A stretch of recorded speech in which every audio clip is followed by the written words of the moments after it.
Something impossible keeps appearing in photographs from the 1880s.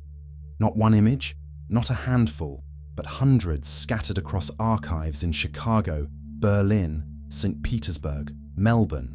Massive airships hovering above buildings under construction, cables descending from their gondolas, workers standing on scaffolding that seems far too minimal for what it's supposedly supporting. The official explanation? Promotional stunts, artistic composites, photographic trickery. Except these images appear in municipal records, engineering journals, city archives. They're documented as casually as you document using a ladder or a pulley. Before we go any further, take a moment to subscribe to the channel. These stories take time to research, and subscribing helps make sure they continue, and helps others find them too. If you've seen anything similar, or if a detail stands out as we go, feel free to leave a comment below. Now let's continue. I found my first one completely by accident. A photograph from the 1893 Chicago World's Fair showing an enormous blimp positioned directly above the administration building during construction.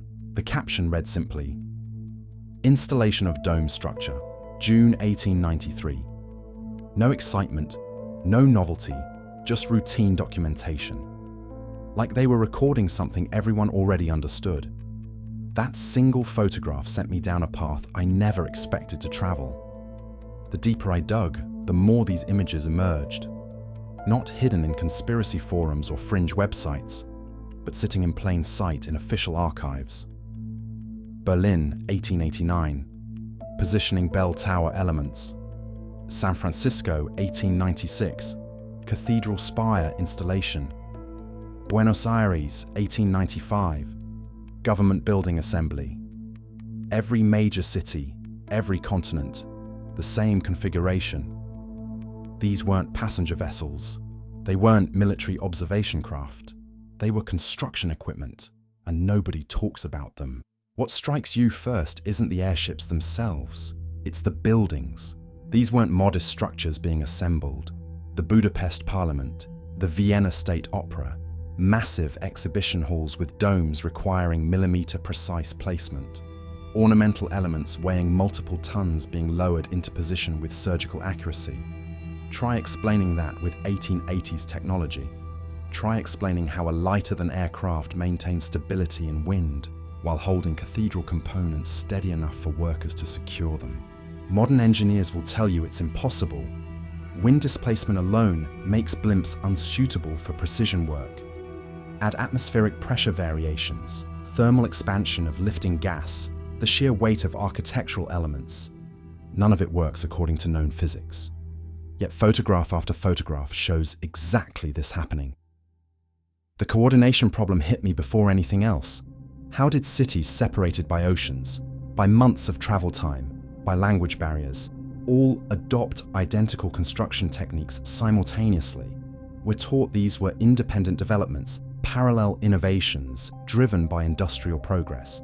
But look at the actual evidence. The rigging systems used identical configurations, whether you're in Prague or Philadelphia. The positioning followed the same geometric principles. The airships maintained the same relative positions during installation procedures. Not similar, identical. Communication in the 1890s was primitive. Telegraph transmitted text, not technical drawings. Photographs took weeks to ship internationally. Engineering schools were regional, isolated, competitive. Yet somehow construction crews across different continents implemented the exact same methods with perfect synchronization, unless they weren't inventing these methods at all. I started collecting these images systematically, building a database. What emerged was a pattern so consistent, it became impossible to dismiss. The airships appeared suddenly in photographic records around 1880, fully formed, fully functional, with no developmental stages visible, no failed experiments, no gradual improvements, no evolution of design. They simply existed, as if someone had pulled them from a manual everyone already possessed. Then, after 1912, they vanished just as abruptly. No transition period, no debate about abandoning such valuable equipment. Cities that had documented aerial construction for 3 decades suddenly stopped. New projects use conventional methods, despite having previously relied on these airships for identical structures. The shift happened globally, almost overnight. Why would you abandon superior technology? Here's what troubles me most about the buildings themselves. When you examine construction photographs closely, you notice something disturbing. These structures show no evidence of progressive assembly. No partially completed walls, no visible timber framing, no brick-by-brick construction. Instead, you see complete sections, entire floors, whole wings appearing as unified elements being positioned from above. Massive prefabricated components lowered into place by aerial craft. But prefabricated where? With what manufacturing capability? The official record stays silent on this. I found shipping manifests listing architectural elements arriving at ports worldwide during the 1880s. Structural components, dome segments, tower sections. The manifests never specify origin points. They never name manufacturers. They never explain how such precisely engineered pieces were produced in an era supposedly limited to hand tools and steam power. The buildings themselves tell a stranger story than their construction methods. Look at the basements. Not simple foundations, but multi-level underground complexes with sealed chambers and pressure vessels. Look at the towers. Not decorative spires, but antenna-like structures with metallic elements at specific intervals. Look at the domes. Not architectural flourishes, but carefully engineered acoustic chambers. These structures suggest technology we no longer recognize. I've started visiting these buildings, not as a tourist, but as an investigator. The acoustic properties are impossible. Sound resonates in patterns that shouldn't exist in decorative architecture. Certain frequencies amplify while others cancel completely. The geometric proportions create standing waves that persist for minutes after sound sources cease.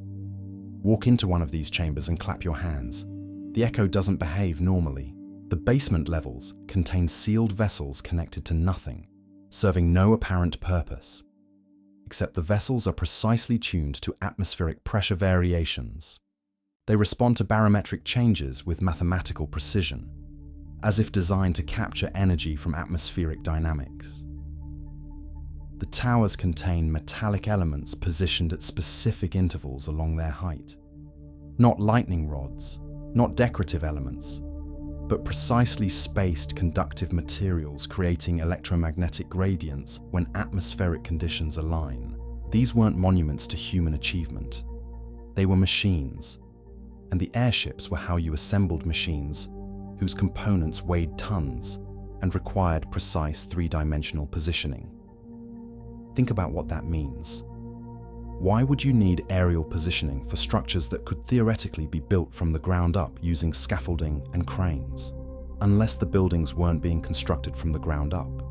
Unless they required specific orientation, specific altitude placement, specific harmonic alignment that ground-based methods couldn't achieve. Unless you were assembling a machine, not erecting a building. The photographic evidence shows cables descending from the airships, connecting to attachment points on rooftops and structural elements. Multiple cables, complex rigging systems, workers coordinating movements with hand signals. This wasn't simple lifting.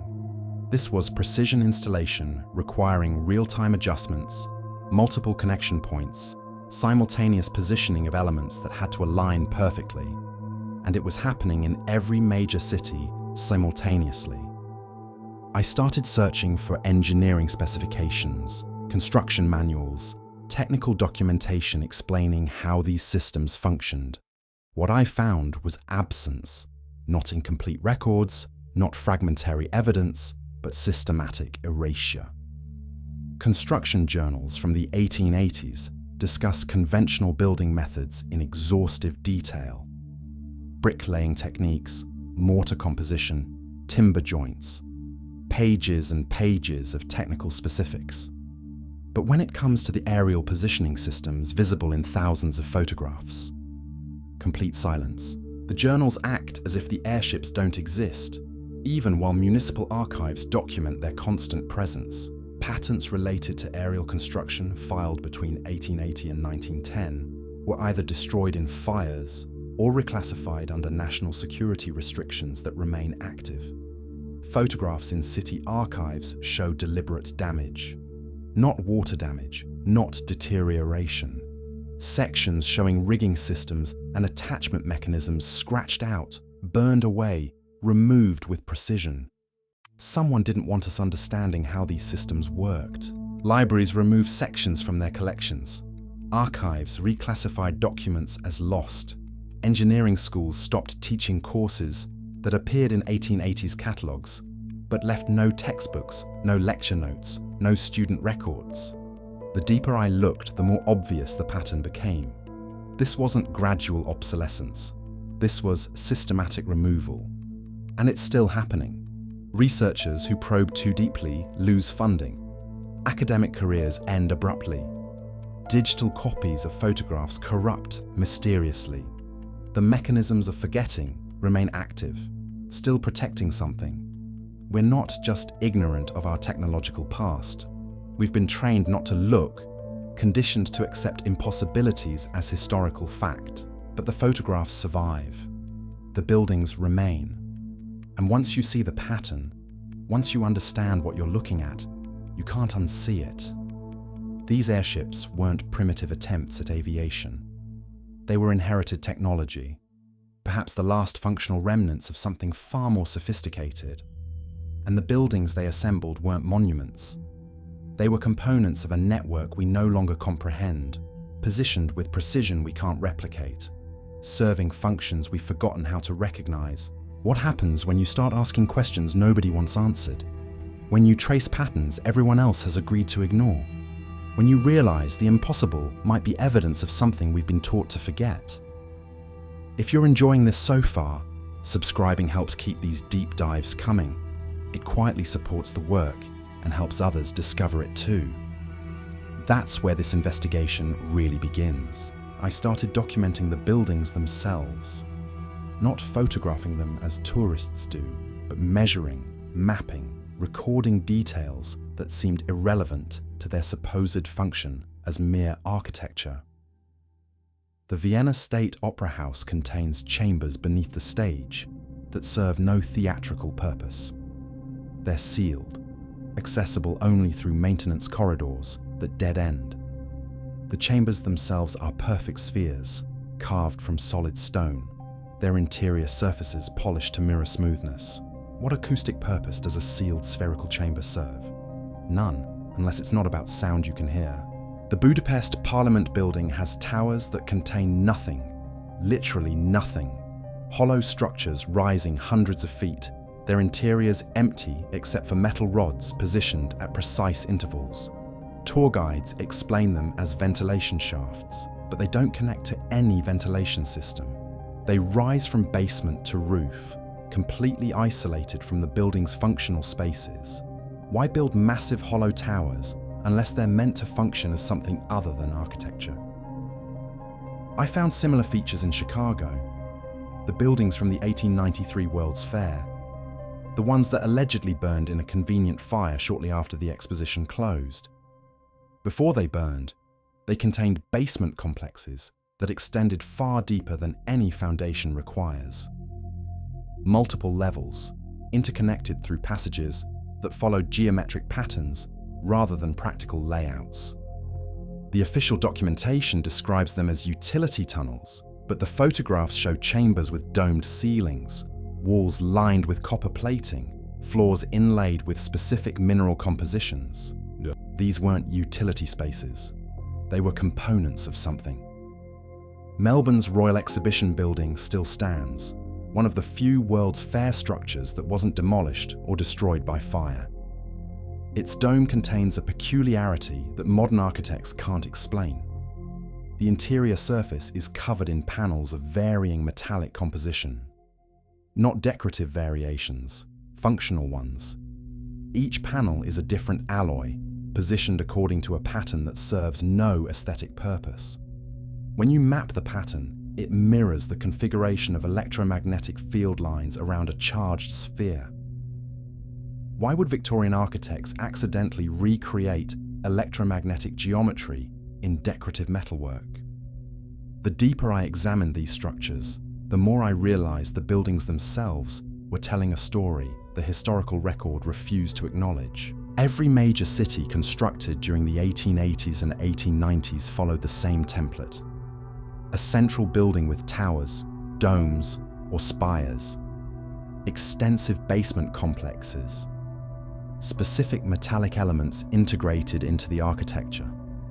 And always, the same geometric relationships between components. The distance from basement chamber to tower apex. The ratio of dome diameter to building footprint.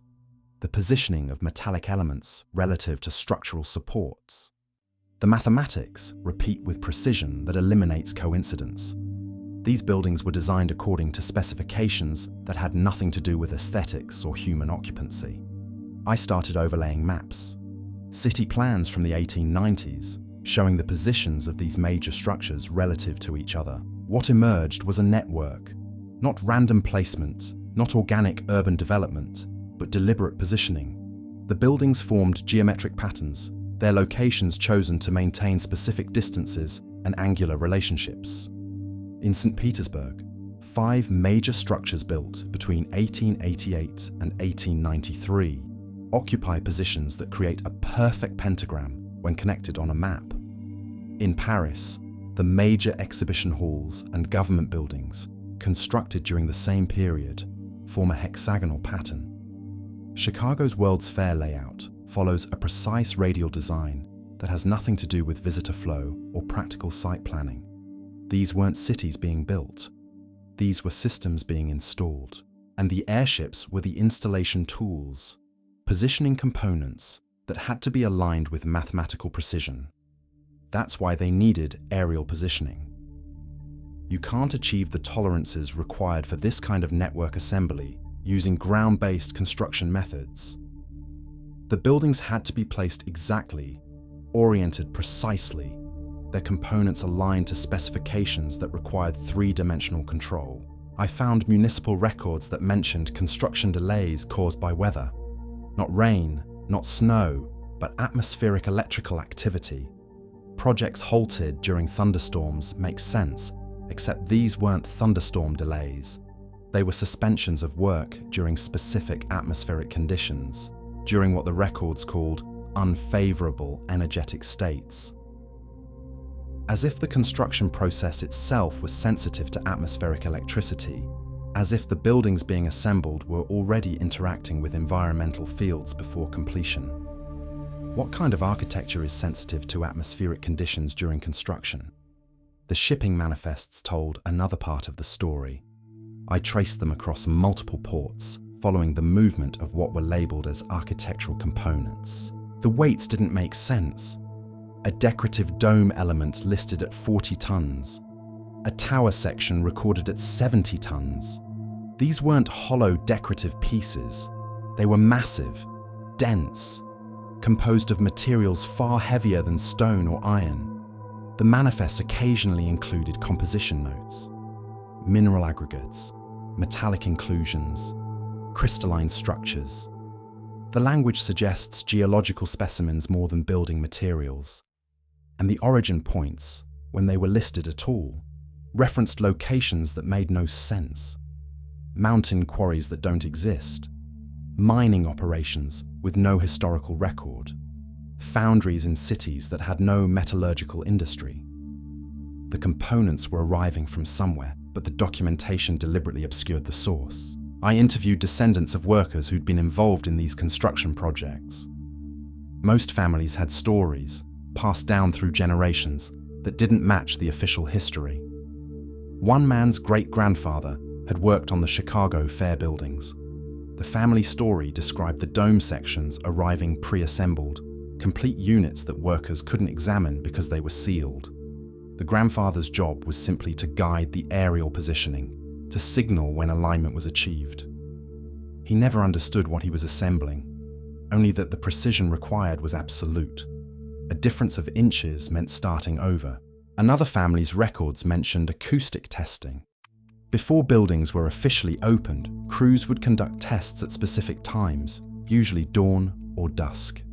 They'd activate systems within the buildings, listening for resonance patterns, adjusting components until the entire structure hummed at particular frequencies. The testing wasn't documented in official records, but the workers remembered because the sound was unforgettable. A vibration that you felt in your bones before you heard it with your ears. These weren't construction stories. These were system activation procedures. The timeline of abandonment became clearer as I compiled records from multiple cities. Between 1910 and 1913, something changed globally. Municipal governments began passing nearly identical ordinances restricting atmospheric operations. The language varied slightly between cities, but the substance was uniform. Aerial construction activities were prohibited. Existing atmospheric systems were to be deactivated. Buildings were to be modified to prevent unauthorized energetic functions. The ordinances never explained what unauthorized energetic functions meant, never specified what threat justified such comprehensive restrictions. They simply mandated compliance, backed by legal frameworks that appeared simultaneously across continents. Who coordinated this? What authority possessed the reach to implement identical policies in cities governed by different nations, different political systems, different regulatory frameworks? The ordinances weren't treaties or international agreements. They were local laws, passed by local governments, all containing the same essential restrictions within a 3-year window. By 1914, the network was dead. The buildings remained, their functions disabled, their purposes forgotten. And within a generation, the memory of what they'd been designed to do had been replaced by architectural mythology. Stories about visionary designers, about aesthetic movements, about the triumph of human creativity and engineering skill. But the evidence remains in the structures themselves. The sealed chambers that serve no purpose. The metallic elements positioned according to electromagnetic principles. The geometric relationships between buildings that have nothing to do with urban planning. The basement complexes extending far deeper than any foundation requires. You can disable a network, but you can't erase its physical infrastructure without demolishing everything. And they didn't demolish everything. They left the buildings standing, functional as administrative centers and cultural venues, their original purpose hidden beneath layers of adaptive reuse and official explanation. What were they afraid of? What capability did these buildings possess that justified global coordination to shut them down? The evidence suggests energy generation and distribution on a scale we no longer achieve. Wireless transmission of power through atmospheric coupling. Weather influence through resonance modification. Possibly communication systems that operated on principles we've forgotten. The airships vanished because the network they serviced was deactivated. Without the buildings functioning as designed, aerial positioning systems became unnecessary. The technology didn't fail. It was deliberately abandoned because what it enabled had become unacceptable to whoever orchestrated the shutdown. And that's the question that keeps me searching through archives, measuring buildings, interviewing descendants, tracing shipping records. Who decided this technology had to end? What threatened them enough to coordinate its suppression across the entire planet? The financial records tell a story nobody wants to acknowledge. I spent weeks in dusty archive rooms, cross-referencing construction budgets from the 1880s and 1890s. Something didn't add up. Cities were allocating massive funds for buildings that supposedly took years to construct using primitive methods. But when you calculate the actual labor costs, material expenses, and timeline documentation, the numbers collapse into impossibility. Take Chicago's World's Fair buildings. Official records claim they were erected in under 2 years using conventional construction techniques. The budget allocated for labor suggests a workforce of maybe 300 men working standard hours. But structural engineers today will tell you those buildings, with their precision and scale, would require thousands of workers laboring for half a decade to build using the methods supposedly available in 1892. The math doesn't work, unless the construction method wasn't what we've been told. I found payment records for aerial operations, not listed as such, of course. They were buried under vague descriptions like atmospheric services and elevated positioning contractors. But the amounts were staggering. Cities were paying more for these mysterious services than for all their documented labor combined. Why would you allocate 60% of a construction budget to something you don't even name explicitly in official records? The contracts themselves are fascinating documents. They specified delivery schedules for architectural components, not construction timelines. They describe positioning tolerances measured in fractions of inches. They reference atmospheric conditions as critical factors for installation success. These aren't contracts for building something from the ground up. They're contracts for assembling prefabricated systems with surgical precision. Where were these components manufactured? I traced shipping records backward through customs documents and port registries. The trail goes cold at major harbors. Manifests list architectural elements arriving on ships. But when you try to identify the origin ports, you find inconsistencies. Ships that supposedly departed from European manufacturing centers show arrival times that don't match the distances traveled. Vessels that should have taken 2 months to cross the Atlantic somehow completed the journey in half that time. One shipping company appeared repeatedly in these records: the Northern Continental Trading Corporation. Between 1885 and 1911, this entity handled the majority of architectural component shipments to cities worldwide. Their manifest descriptions were remarkably uniform across different ports, different countries, different years: precision stone elements, metallic structural components, acoustic installation materials. Always the same terminology, always the same vague categorizations that told you nothing about what was actually being shipped. I searched for information about Northern Continental Trading Corporation itself. Business registries from the period show incorporation papers filed simultaneously in 12 different countries in 1884. The listed directors were different names in each nation, but the corporate structure was identical. And here's what made my hands shake when I discovered it. The incorporation papers all expired in 1913. Not dissolved, not sold, not restructured. They simply lapsed, as if the entire global operation ceased to exist overnight. Who funds a multinational shipping operation that exists for exactly 29 years, handles the majority of architectural component transport during that period, then vanishes completely without leaving a trace of what happened to its assets, its warehouses, its manufacturing facilities? The insurance records provided another piece of the puzzle. Construction projects in the 1890s carried unusual liability policies: standard coverage for worker accidents, material damage, structural failures. But many projects also carried atmospheric event insurance, coverage for damage caused by aerial operations and positioning system failures. The premiums were enormous, suggesting the insurance companies understood these were high-risk activities. Yet there's no record of major claims being filed, no documentation of disasters involving aerial construction systems. Either the technology was remarkably safe and reliable, or incidents were handled outside official channels. Given how thoroughly other aspects of this network have been erased, I'm betting on the latter. I found casualty reports, not many, and they required serious digging through hospital archives and coroner records. Between 1887 and 1910, there were documented cases of workers suffering from what was described as atmospheric pressure syndrome. Symptoms included disorientation, temporary hearing loss, and in severe cases, internal hemorrhaging. The medical descriptions match what we'd now recognize as decompression sickness, the condition that affects divers who surface too quickly. Why were construction workers in the 1890s suffering from decompression sickness? The official medical records attributed it to working in underground excavations or poorly ventilated spaces.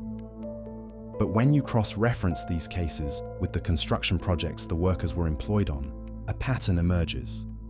They were all working on buildings that appear in photographs with blimps overhead. They were all involved in aerial positioning operations that required them to work at significant altitudes. The treatment protocols are revealing too. Doctors prescribed lengthy rest periods at ground level and warned against returning to elevated work sites. Some medical journals from the period discussed atmospheric adjustment procedures for workers engaged in high-altitude construction. But they never explained what made the work high altitude when the buildings themselves were only a few stories tall. Unless the workers weren't just working on buildings a few stories tall. Unless they were operating at much higher altitudes during the positioning process. Altitudes that would require pressurization or gradual acclimatization to avoid decompression injuries. Personal accounts from workers' families mention strange details. Men returning home with burns that weren't from fire. Skin discoloration that doctors couldn't explain. A metallic taste that persisted for days after working certain shifts. These symptoms don't match conventional construction work. They match exposure to electrical fields, to ozone generation, to atmospheric ionization. The kind of effects you'd expect if someone was working in close proximity to systems generating or manipulating significant electromagnetic energy. I tracked down descendants of workers who'd been employed on these projects. Most families had little information. The work was rarely discussed, treated as just another job. But a few had preserved letters or journals. One entry stopped me cold. A worker in Vienna, 1894, wrote to his wife describing his first day on what he called the positioning crew. He mentioned the disorientation of being suspended in air, the way sound behaved strangely at altitude, and the constant vibration that seemed to come from the structure itself rather than the rigging. He described watching massive stone sections being maneuvered with what he termed impossible precision, guided by foremen who communicated using hand signals he didn't understand. The letter ended with a line that sent chills through me. He wrote that the foreman told them never to discuss the work outside the crew, that there were severe penalties for revealing the methods being used. Not just termination, legal consequences he wasn't willing to specify. Why would construction work require legal threats to maintain secrecy? What were they doing that couldn't be openly discussed even among workers in the same industry? The photographic evidence becomes even more disturbing when you examine what's been removed from images. I found original glass plate negatives in a few archives that hadn't been properly catalogued. When you compare these to the published versions that appeared in newspapers and journals, sections have been deliberately obscured. Not the blimps themselves, but specific details of the rigging systems and attachment mechanisms. Someone went through hundreds of photographs and systematically removed technical information, while leaving the overall image intact. This wasn't casual censorship. This was surgical extraction of specific knowledge. They wanted you to see that aerial construction happened, but they didn't want you to understand how it worked. I'm left with a timeline that makes no sense according to conventional history. A global construction boom between 1880 and 1910 that produced architectural marvels, using methods that appear suddenly, operate uniformly worldwide, then vanish completely. Financial records showing massive expenditures for services that aren't properly documented. Shipping networks that existed solely to transport mysterious components. Medical cases suggesting workers were exposed to conditions that shouldn't have existed in surface-level construction. And photographs showing technology that officially didn't exist being used for purposes we're told were accomplished through conventional means. The question isn't whether something unusual was happening. The evidence makes that undeniable. The question is what happened to the knowledge, the infrastructure, the entire industrial system that made it possible. The answer lies in what these structures were actually doing when they were operational. I started tracking atmospheric phenomena documented during the period when these buildings were supposedly functioning as intended. Between 1880 and 1912, Meteorological records show something peculiar: localized atmospheric effects that don't match natural weather patterns, temperature inversions above specific buildings, electromagnetic readings that spiked at regular intervals near certain architectural complexes, barometric pressure anomalies that moved between structures as if following invisible pathways. Weather observers at the time noted these phenomena but couldn't explain them. They recorded the data, filed their reports, then moved on. Nobody connected the atmospheric behavior to the buildings themselves. Nobody asked whether architecture might be actively manipulating weather rather than simply existing within it. I found a meteorological journal from Berlin, dated 1897. The observer documented unusual electrical activity centered around the newly completed cathedral district. He described seeing what he termed sympathetic lightning, electrical discharges that seemed to jump between building spires without originating from storm clouds. The phenomenon occurred during clear weather, always at dusk, always following the same pattern. He submitted his observations to the Prussian Academy of Sciences. The response, preserved in archive correspondence, dismissed his findings as optical illusions caused by industrial pollution. Case closed. Except 3 other observers in different European cities reported identical phenomena during the same year. Same time of day, same clear weather conditions, same bill. Ding to building electrical behavior. What if they weren't seeing separate anomalies? What if they were documenting different nodes of the same network activating simultaneously? The thought kept me awake. I mapped every documented atmospheric anomaly from that period against the locations of buildings constructed using aerial positioning systems. The correlation was undeniable. Wherever these structures existed, unusual atmospheric behavior followed, not random weather, patterned energy movement that suggested intentional design. Then I discovered something that changed everything. A maintenance log from a municipal building in Prague, 1903.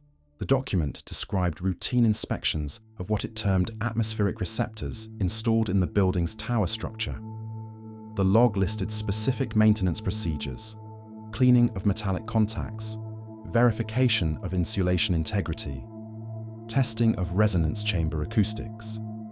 These weren't decorative elements requiring dusting. These were functional components of an operating system. The log ended abruptly in 1911.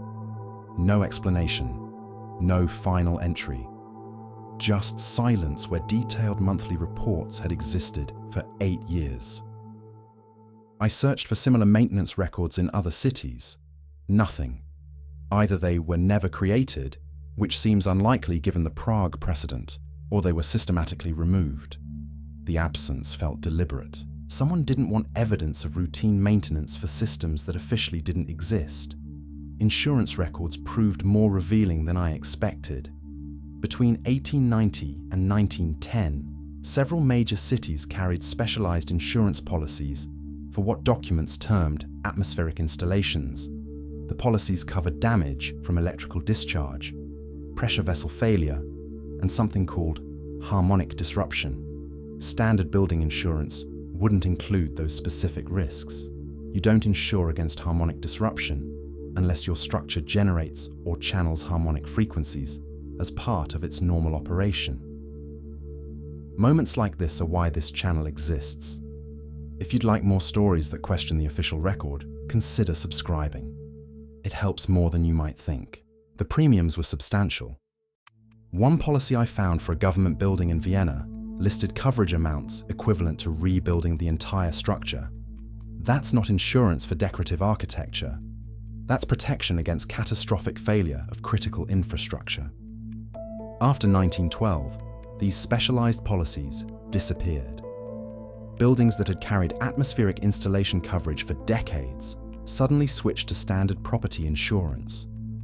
The transition happened within months across multiple countries. Coordinated, deliberate. What were they protecting against until 1912? What risk suddenly vanished that year? Follow the money, they say. So I did. Construction budgets from the 1880s and 1890s show enormous expenditures labelled simply as atmospheric works or aerial installation. These line items often exceeded the costs for masonry, foundation work, and all other conventional construction combined. One project in Budapest allocated 60% of its total budget to atmospheric works, 60% for components that official history claims were purely decorative. The accounting records are maddeningly vague. No itemized lists of materials, no contractor names, no detailed invoices. Just massive payments authorized for atmospheric works with no paper trail explaining what was actually purchased. Then after 1910, those budget categories disappear entirely. New construction projects of identical scope and scale suddenly cost half as much. The atmospheric works funding simply stopped. Buildings continued being erected, but without the expensive components that had dominated earlier budgets. Something was removed from the design specifications. Something costly, something complex, something that required specialized installation using aerial positioning systems.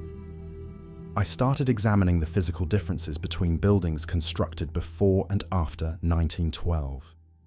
The later structures look similar, same architectural style, same general proportions, but crucial elements are missing. The towers are solid, lacking the internal metallic frameworks visible in earlier designs. The basement chambers are simplified, without the sealed vessels and pressure systems. The acoustic properties are ordinary, lacking the resonant qualities that make pre-1912 buildings so distinctive. It's like comparing a functional radio to a wooden box shaped like a radio. The form remains, but the technology has been gutted. We've been building empty shells for over a century, copying the appearance of structures whose actual purpose we've forgotten. Here's what haunts me most. I found photographs of workers dismantling equipment from older buildings during the 1912 to 1915 period. Not renovation photos, systematic removal operations, crews extracting metallic components from towers, sealing basement chambers that had previously been accessible, removing elements from roof structures. The work was documented but never explained. Municipal records show the operations were authorized at the highest levels of city government. Emergency orders, immediate implementation, no public discussion. One photograph from Amsterdam shows a crew removing what the caption describes as atmospheric apparatus from a government building's tower. The equipment being lowered by crane includes large metallic spheres, coiled conductors, and crystalline structures that don't match any conventional building materials. Where did it all go? I tracked disposal records. Most of the removed equipment was shipped to central collection facilities. Then the trail goes cold. No records of storage, no documentation of destruction, no inventory of what was collected. Thousands of tons of specialized equipment simply vanished from official accounting. Some of it must still exist. Components that were overlooked, elements that were sealed behind walls during hasty removal operations, pieces that workers hid because they recognized value, even if they didn't understand function. I've heard rumors of private collections, of industrial equipment that doesn't match any known manufacturing period, of metallic objects with properties that contemporary materials science can't explain. But tracking these items down hits walls. Collectors who won't respond to inquiries. Estates that were liquidated with no records of what was sold. Museums that categorize items as unknown origin and never display them. The suppression continues because the technology still threatens something, not our safety, our understanding. If people recognize that we're surrounded by the gutted remains of functional technology, if they understood that our great-grandparents lived during the shutdown of a global energy network, if they realized that innovation didn't build our cities but inheritance did, then every assumption about progress collapses. We're not advancing towards some technological future, we're recovering from a technological past. The buildings stand as evidence, not of human achievement, but of human amnesia. Every major city contains structures that make no sense as purely aesthetic architecture. The excess is too consistent, too expensive, too precisely engineered to be decorative whimsy. They were built to do something, and for 3 decades, they did it. Then someone pulled the plug, dismantled the network, removed the equipment, rewrote the history, and trained subsequent generations to see monuments where machines once operated. What I can't determine is whether the shutdown was protective or punitive. Were these systems disabled because they were dangerous, or because they were too powerful to leave in public hands? The municipal meeting records from 1911 and 1912 mention safety concerns but never specify what made the atmospheric systems unsafe. They reference unauthorized operations but never explain who was operating them without authorization. The vagueness feels intentional, as if the real reasons couldn't be stated openly even in confidential government documents. As if the decision came from somewhere beyond municipal authority, beyond national governments, from a level of coordination that officially didn't exist. Think about what global coordination meant in 1912. No internet, no international organizations with enforcement power, no mechanism for simultaneously compelling cities across every continent to dismantle technology they'd invested fortunes in developing. Yet it happened. Within 3 years, the entire network was dark. The question isn't whether this was coordinated. The evidence makes that undeniable. The question is who possessed that level of authority and why we have no record of them exercising it. I started looking for witnesses, not historians or academics, but ordinary people whose families lived through the transition, 3rd and 4th generation descendants who inherited stories that never made it into textbooks. What I found shattered any remaining faith in accidental historical amnesia. An elderly woman in Prague showed me her great-grandfather's journal. He worked as a municipal electrician from 1905 to 1914. The entries from 1911 describe orders to disconnect wiring systems that ran through building foundations, systems he couldn't identify. The municipal directive came from the central government, but the language suggested external pressure. Remove all atmospheric conductors by month's end. No documentation of removal to be retained. Equipment to be transported to designated facilities. The journal entries stop abruptly in March 1912. No explanation. Just blank pages after that date. Similar accounts emerged from descendants in St. Petersburg, Buenos Aires, Melbourne. Always the same timeline. Always the same vague language about safety concerns. Always the same instruction to destroy records of what was being removed. These weren't coordinated testimonies. These were independent family histories that happened to align with disturbing precision. The witnesses didn't know each other. They weren't part of some conspiracy theory community. They were just people who'd inherited strange stories about their ancestors being ordered to dismantle technology they didn't understand. One account particularly troubled me. A grandson in Chicago possessed letters his grandfather wrote to a colleague in 1913. The grandfather had been an architect's assistant during the World's Fair construction. The letters describe his confusion about recent orders to seal certain building chambers, to disconnect metallic elements embedded in walls, to remove crystalline components from tower structures. They're gutting the buildings, one letter states, making them purely decorative. I don't understand the purpose, but the instructions come from Washington with unusual urgency. Washington. That detail kept appearing. Not local authorities making independent decisions, but federal mandates. And when I traced those mandates backward, they originated from departments that shouldn't have had jurisdiction over municipal architecture. If you notice patterns or details others might miss, leave a comment below. And if this kind of investigation resonates with you, subscribing helps build this community. The Department of Commerce issued directives about building modifications. The newly formed Federal Reserve, established in 1913, somehow had authority over the removal of metallic components from government structures. Agencies that dealt with finance and trade were dictating architectural changes. Why would banking institutions care about tower elements or basement chambers? Unless those elements threatened something financial, institutions wanted to control. Unless the atmospheric energy network represented a form of power distribution that couldn't be metered, couldn't be monetized, couldn't be restricted to those who could pay, free energy isn't just a technological threat, it's an economic one. You can't build an industrial economy around scarce resources if energy is abundant and freely accessible. You can't create dependency if buildings generate their own power. You can't control populations if they're not reliant on centralized distribution systems. The timing reveals everything. The Federal Reserve Act passed in December 1913. Within months, the atmospheric network was completely dismantled. Structures that had functioned independently for decades suddenly required external power sources. Cities that had been self-sufficient became dependent on coal, then oil, then centralized electrical grids controlled by private corporations.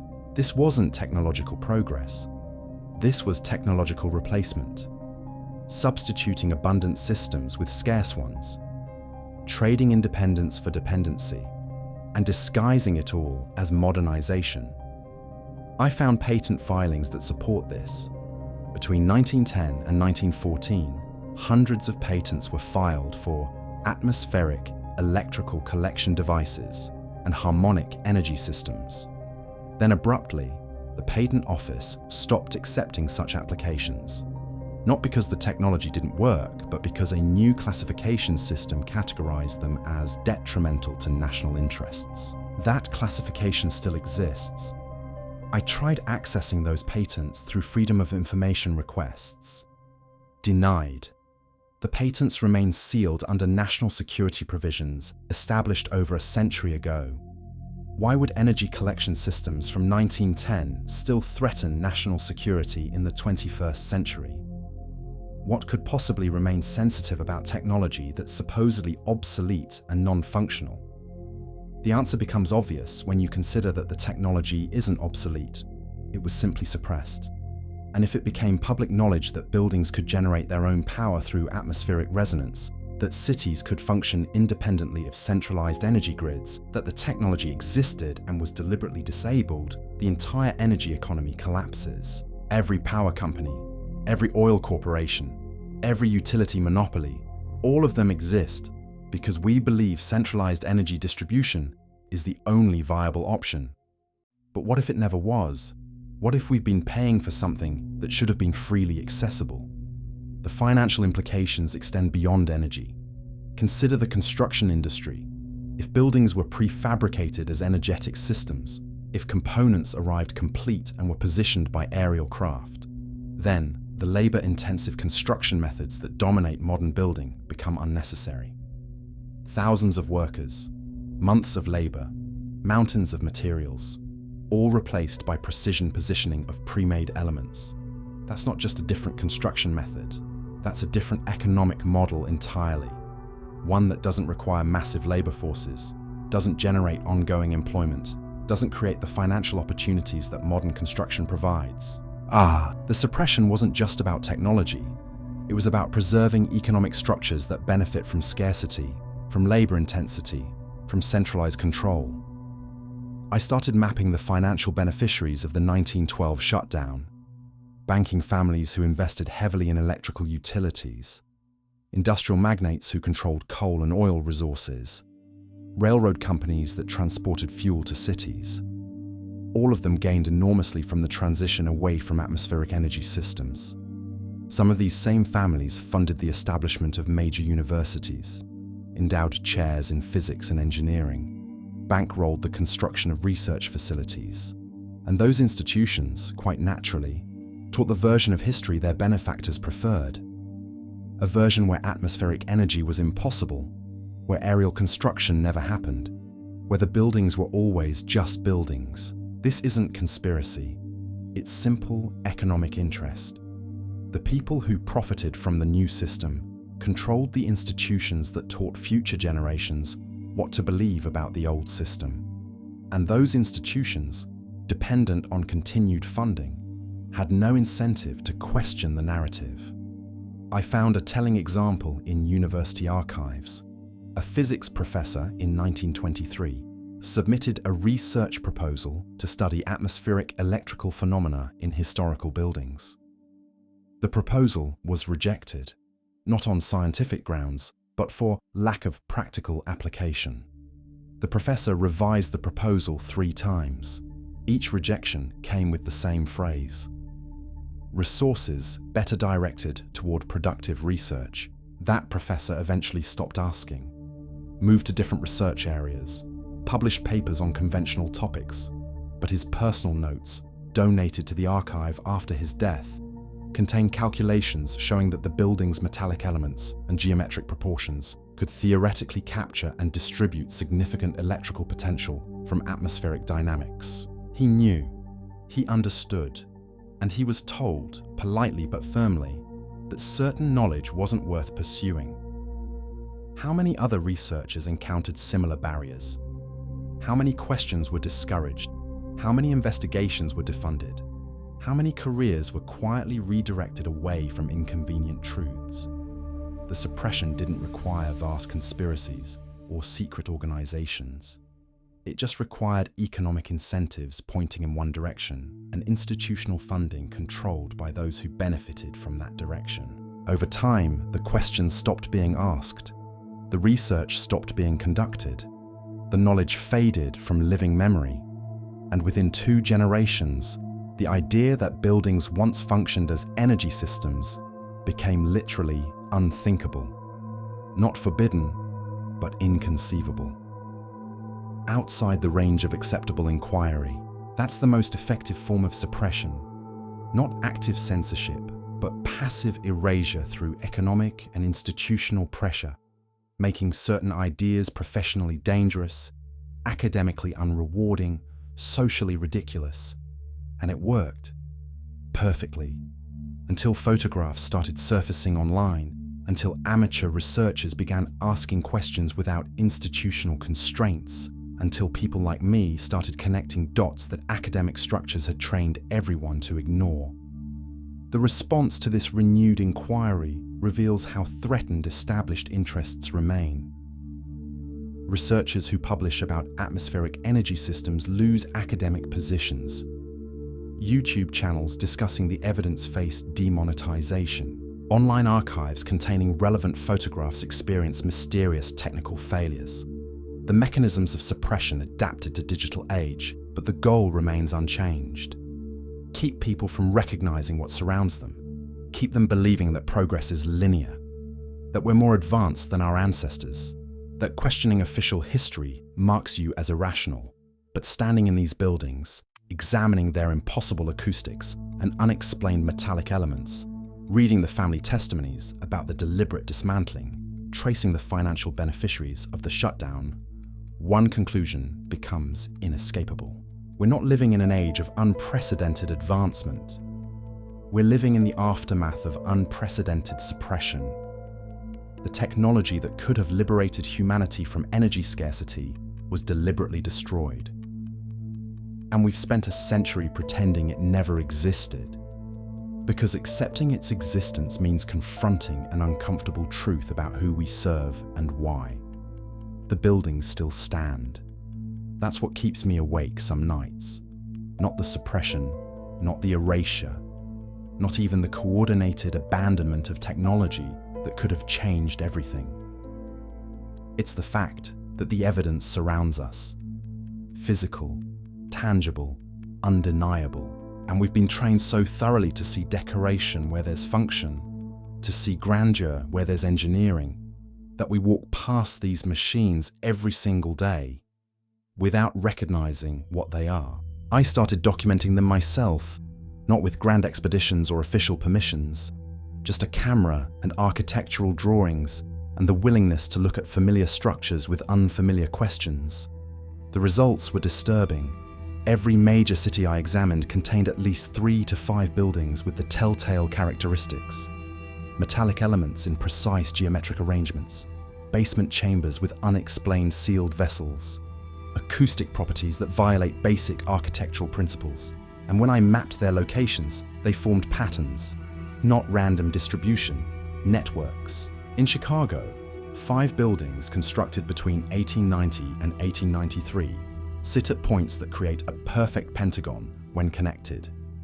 In London, 7 structures from the same era align along specific compass bearings. In St. Petersburg, the arrangement follows mathematical relationships that appear nowhere in architectural theory, but everywhere in electrical engineering. These weren't accidents. Someone positioned them deliberately, understanding their relationship to each other, their role in something larger. But here's what finally convinced me this wasn't just architectural curiosity. I found maintenance records, not from the construction period, but from decades later. In municipal archives, buried in routine paperwork, I discovered references to specialized crews tasked with atmospheric equipment maintenance through the 1920s and into the 1930s. The records are sparse, deliberately vague, but they exist. Teams of workers accessing sealed chambers, adjusting metallic elements, monitoring equipment that served no official purpose. One record from 1927 caught my attention. A maintenance crew in Philadelphia reported unusual electrical readings from equipment housed in a government building's tower. The report recommended immediate inspection. 2 weeks later, a follow-up document stated the equipment had been removed and the chamber sealed permanently. No explanation, no discussion of what the equipment was or what those electrical readings meant. Just removal and silence. How many other buildings underwent similar procedures? How many towers were quietly stripped of their functional elements and converted into purely decorative spaces? The architectural shells remained because destroying them would have raised questions. But the working components, the pieces that revealed the building's true purpose, those could be removed quietly, professionally, by workers who had no idea what they were dismantling. This is one of many threads we'll be following here. Subscribing simply makes sure you don't miss the next one. I tracked down descendants of those maintenance crews, found a grandson whose grandfather had worked on atmospheric systems in Boston during the 1920s. The grandfather never discussed specifics, but he'd kept notebooks, technical sketches of equipment he'd encountered, measurements of metallic components, notes about electrical phenomena that occurred during certain atmospheric conditions. The notebooks read like maintenance logs for technology he didn't understand but knew how to service. According to family testimony, the grandfather had been warned never to discuss his work publicly. Not threatened, just told firmly that certain information wasn't for public consumption. He'd complied, kept the notebooks private, died without ever explaining what he'd maintained or why it mattered. His grandson found the notebooks after his death, spent years trying to make sense of the technical drawings, eventually concluded they documented something that no longer existed in working form. That pattern repeats. Maintenance workers who understood procedures without grasping purpose. Families who inherited cryptic documentation. Knowledge that died with those who possessed it because they'd been instructed, politely but firmly, that sharing it served no productive purpose. The suppression didn't require vast conspiracies. It just required economic pressure and professional consequences, and the gradual redirection of inquiry away from uncomfortable questions. Over decades, that redirection became complete. The buildings transformed from functional technology into historical landmarks. The blimps in construction photographs became curious anomalies rather than evidence of systematic capability. The atmospheric network became invisible, not through active concealment, but through the simple refusal to acknowledge what the evidence clearly showed.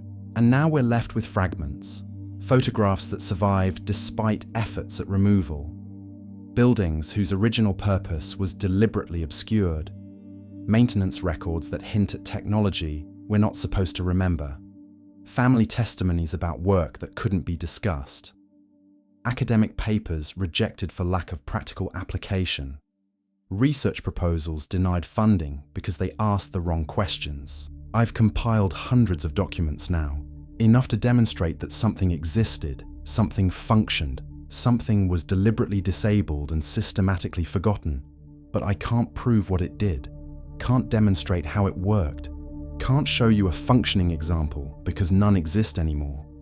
The best I can offer is architectural evidence and photographic documentation and the suspicious gaps in official records where explanations should be. Some days, that feels like enough. The pattern is clear, the coordination is undeniable, the suppression is documented. Anyone willing to examine the evidence without preconception can see what was done and why.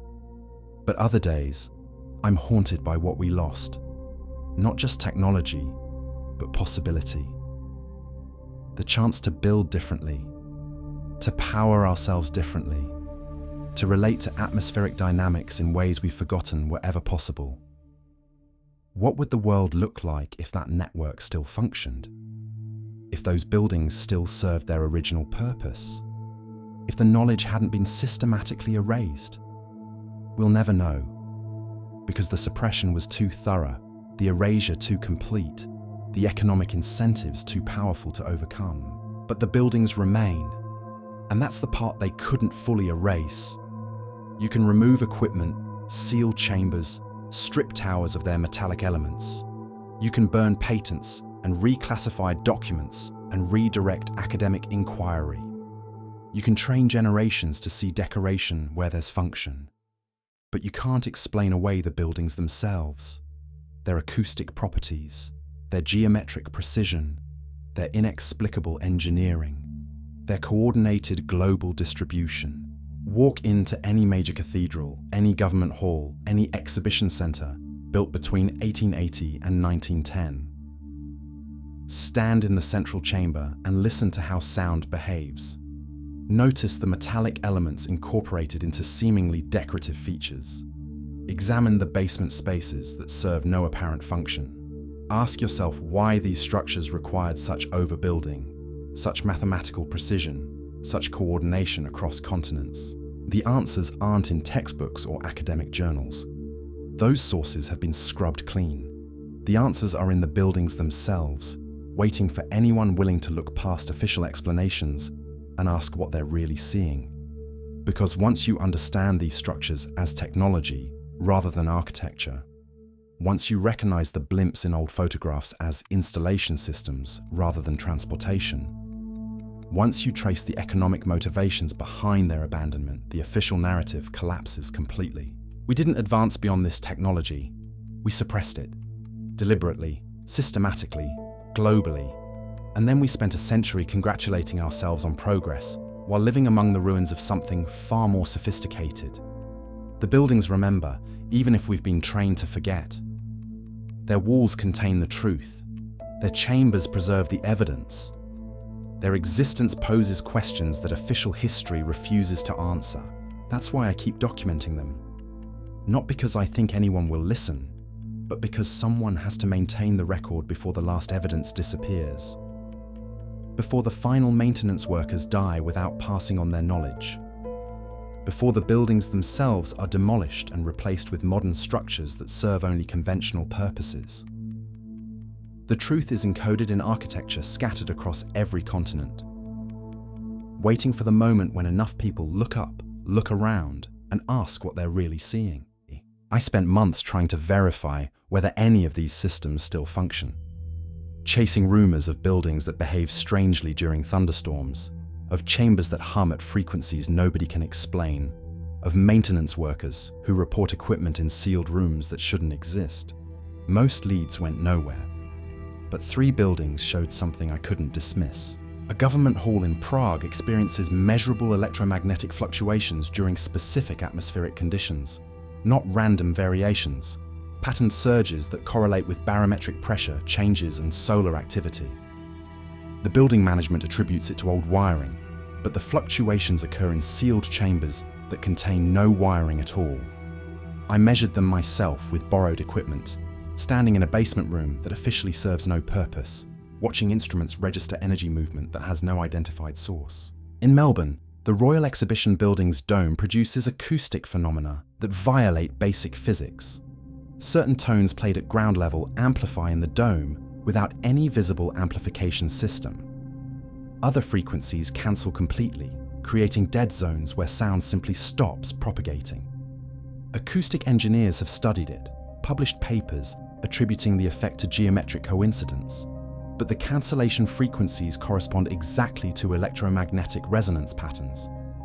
The building isn't just reflecting sound, it's filtering it according to principles that suggest intentional design. The third case bothers me most. A cathedral in St. Petersburg contains metallic elements that show evidence of electrical discharge, not lightning damage. Controlled arcing between specific conductive points that shouldn't be connected to any power source. Maintenance crews have documented the phenomenon for decades, filing reports that go nowhere. The discharge occurs during dawn and dusk, always the same intensity, always following the same pathway through the building's metallic infrastructure. These aren't conclusive proof of functioning atmospheric systems. They're hints, fragments of capability that survive the dismantling, like muscle memory in a paralyzed limb. The network was shut down, but perhaps not every component was successfully disabled. Perhaps some elements continue operating at reduced capacity, performing functions nobody remembers programming them to perform. Or perhaps I'm seeing patterns in noise, finding meaning in coincidence because I want the technology to have survived. That possibility haunts me. How much of this investigation is careful documentation of evidence, and how much is confirmation bias, seeking validation for an impossible conclusion? I've shown the photographic evidence to structural engineers. Most dismiss it immediately. The explanations range from optical illusions to promotional fakery to simple misidentification of conventional construction equipment. A few acknowledge the images are puzzling, but insist there must be rational explanations we're not seeing.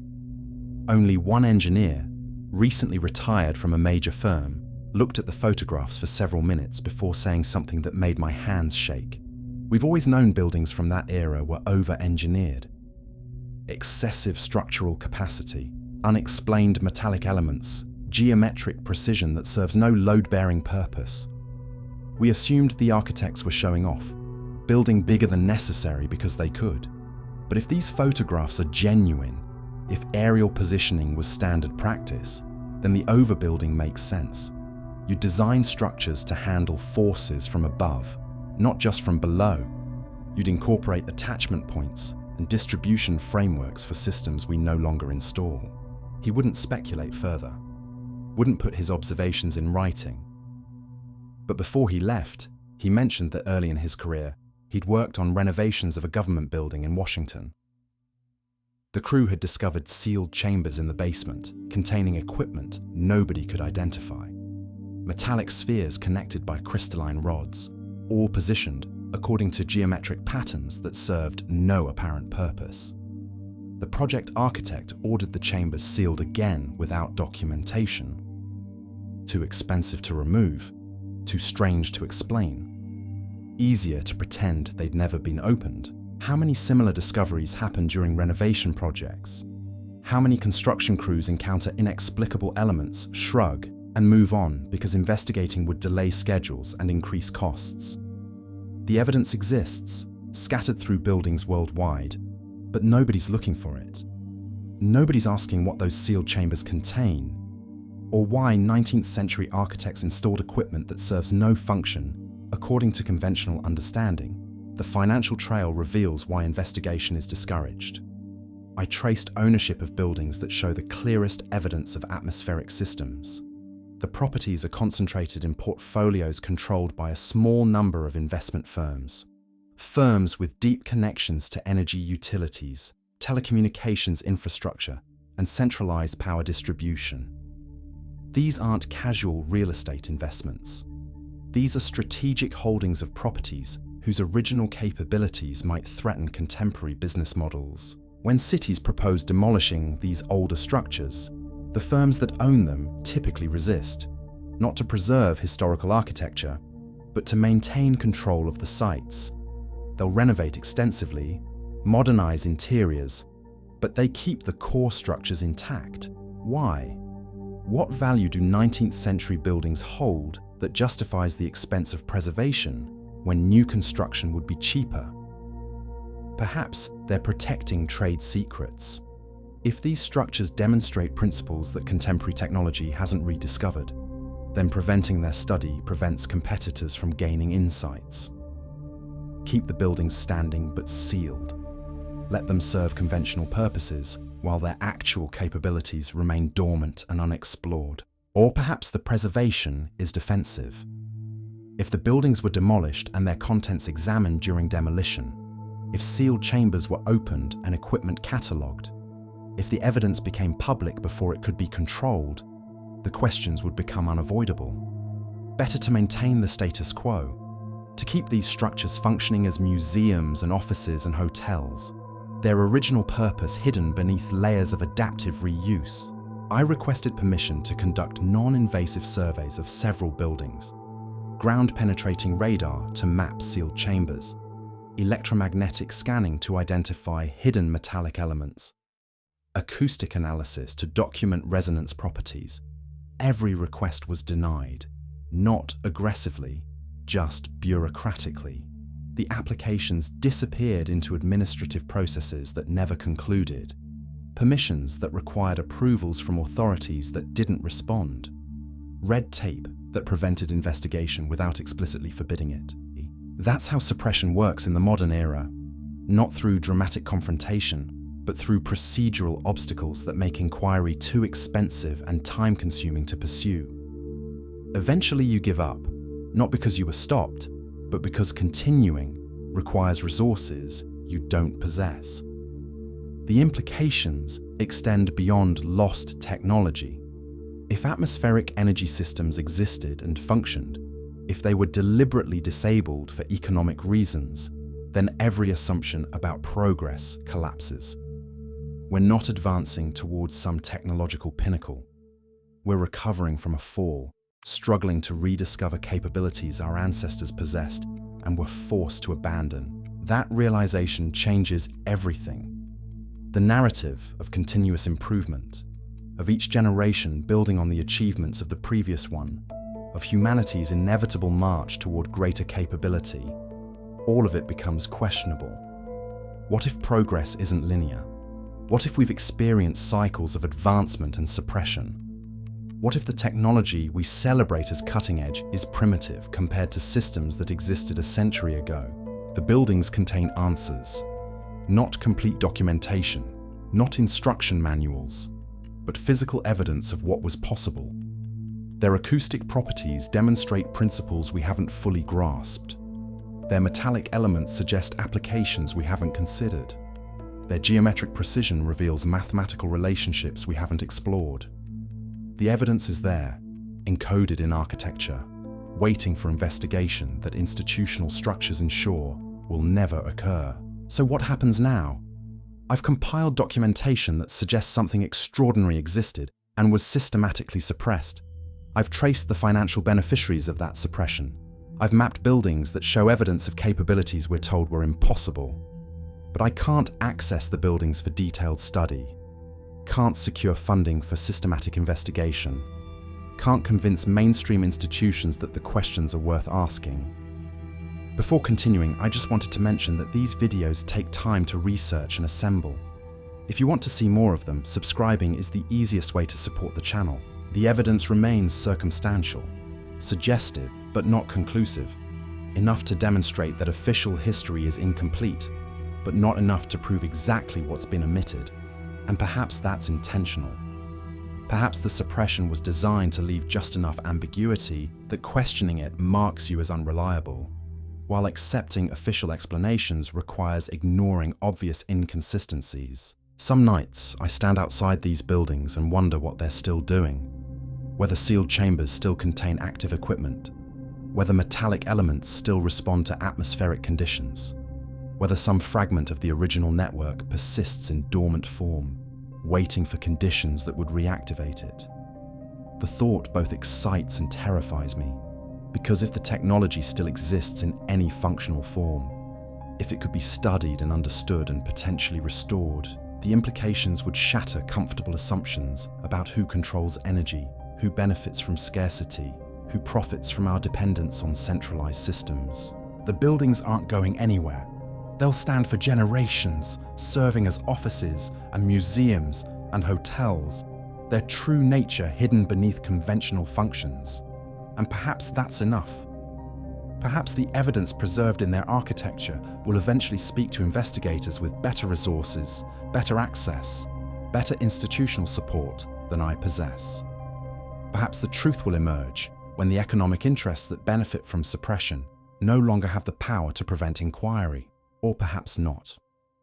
Perhaps the suppression will continue indefinitely, adapting to new technologies and new methods of investigation, always staying one step ahead of anyone who gets too close to uncomfortable truths.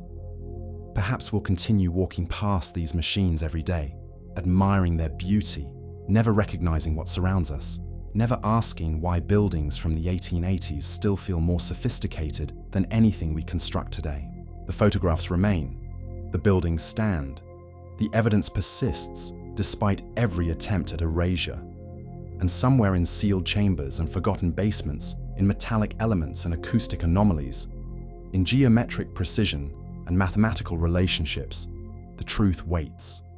Not hidden, just unexamined. Not destroyed, just ignored. Not impossible, just inconvenient. That's the real suppression. Not preventing people from seeing the evidence, but training them not to recognize what they're seeing. Not destroying the truth, but making it irrelevant. Not forbidding questions, but ensuring nobody thinks to ask them. The buildings remember what we've been taught to forget. Their walls contain the record. Their chambers preserve the capability. Their existence poses the question that official history refuses to acknowledge. We didn't build this civilization from nothing. We inherited it, disabled it, and convinced ourselves we created it. The evidence has been here all along. We just stopped looking up.